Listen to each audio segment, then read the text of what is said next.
हंसों का एक झुंड समुद्र तट के ऊपर से गुजर रहा था। उसी जगह एक कौवा भी मौज मस्ती कर रहा था। उसने हंसों को उपेक्षा भरी नजरों से देखा।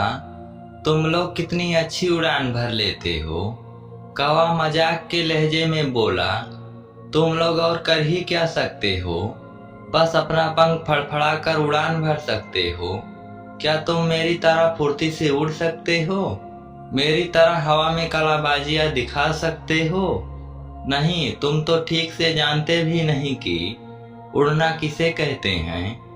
कौवे की बात सुनकर एक वृद्ध हंस बोला, ये अच्छी बात है कि तुम ये सब कर लेते हो, लेकिन तुम्हें इस बात पर घमंड नहीं करना चाहिए।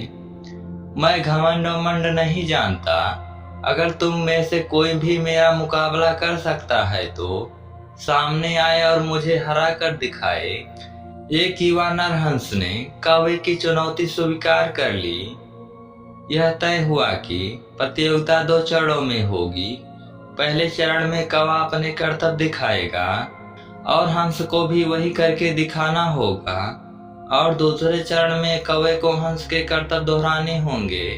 प्रतियोगिता शुरू हुई। पहले चरण की शुरुआत कौवे ने की और एक से बढ़कर एक कलाबाजियां दिखाने लगा। वह कभी गोल गोल चक्कर खाता तो कभी जमीन छूते हुए ऊपर उड़ जाता। वहीं हंस उसके मुकाबले कुछ खास नहीं कर पाया। कौवा अब और भी बढ़ चढ़कर बोलने लगा, मैं तो पहले ही कह रहा था कि तुम लोगों को कुछ भी नहीं आता। ही। फिर दूसरा चरण शुरू हुआ। हंस ने उड़ान भरी और समुद्र की तरफ उड़ने लगा। कौवा भी उसके पीछे हो लिया। ये कौन सा कमाल दिखा रहे हो? भला सीधे सीधे उड़ना भी कोई चुनौती है? सच में तुम मूर्ख हो, कौवा बोला। पर हंस ने कोई जवाब नहीं दिया और चुपचाप उड़ता रहा।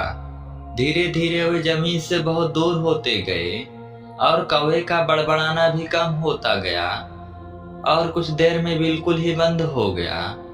कौवा बुरी तरह थक चुका था, इतना कि अब उसके लिए खुद को हवा में रखना भी मुश्किल हो रहा था और वो बार बार पानी के करीब पहुंच जा रहा था। हंस कौवे की स्थिति समझ रहा था, पर उसने अनजान बनते हुए कहा, तुम बार बार पानी क्यों छू रहे हो? क्या ये भी तुम्हारा कोई कर्तव्य है? नहीं, कौवा बोला, मुझे माफ कर दो। मैं अब बिल्कुल थक चुका हूँ और यह तुमने मेरी मदद नहीं की तो मैं यहीं अपने दम तोड़ दूंगा। मुझे बचा लो, मैं कभी घमंड नहीं दिखाऊंगा। हंस को कौवे पर दया आ गई। उसने सोचा कि चलो कौवा सबक तो सीख ही चुका है, अब उसकी जान बचाना ही ठीक होगा, और वह कौवे को अपने पीठ पर बैठाकर वापस तट की ओर उड़ चला। दोस्तों, हमें इस बात को समझना चाहिए कि भले हमें पता ना हो, पर हर किसी में कुछ ना कुछ क्वालिटी होती है जो उसे विशेष बनाती है।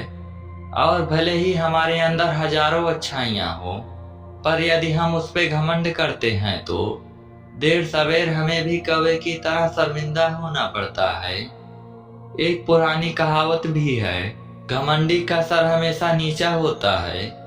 इसलिए हमेशा ध्यान रखिए कि कहीं जाने अनजाने आप भी तो कौवे वाली गलती तो नहीं दोहरा रहे।